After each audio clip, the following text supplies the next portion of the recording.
Alors les ambitions, elles sont assez claires. Vous le savez, cette agglomération, cette nouvelle métropole est la première après l'Île-de-France en matière de création d'entreprises, puisque nous créons dans cette agglomération environ 15 000 entreprises par an. Donc il s'agit pour nous de rester finalement en pointe sur la création d'entreprises, et c'est la première ambition. Cette ambition, bien sûr, elle repose sur des dispositifs qui existent déjà mais qui doivent évoluer, notamment le dispositif Lyon Ville de l'entrepreneuriat. C'est pour ça d'ailleurs qu'au Salon des entrepreneurs, nous avons présenté ce qu'on appelle le comité stratégique de Lyon Ville de l'entrepreneuriat. Moi, je souhaitais que les besoins des créateurs et créatrices d'entreprises soient portés par les chefs d'entreprise et par les entrepreneurs.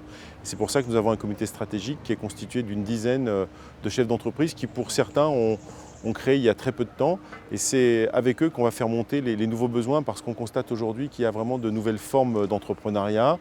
Il y a des nouvelles formes de collaboration, et d'ailleurs la manifestation d'aujourd'hui le prouve et le montre assez clairement. Et c'est pour s'adapter aussi à ces nouveaux besoins. Et l'ambition, c'est bien sûr d'être toujours en tête, mais surtout de répondre encore mieux aux besoins des créateurs et des créatrices en tenant compte, on va dire, de ce qu'on pourrait appeler en marketing les nouvelles tendances.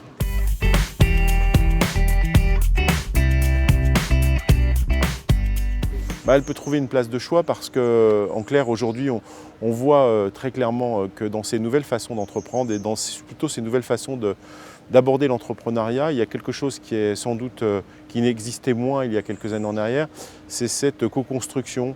On le voit bien à travers les espaces de coworking, à travers le crowdfunding. On voit bien qu'aujourd'hui, le créateur a envie de ne pas être seul, de porter son projet, et donc il cherche soit des associés, soit des appuis, soit de la collaboration avec d'autres entreprises.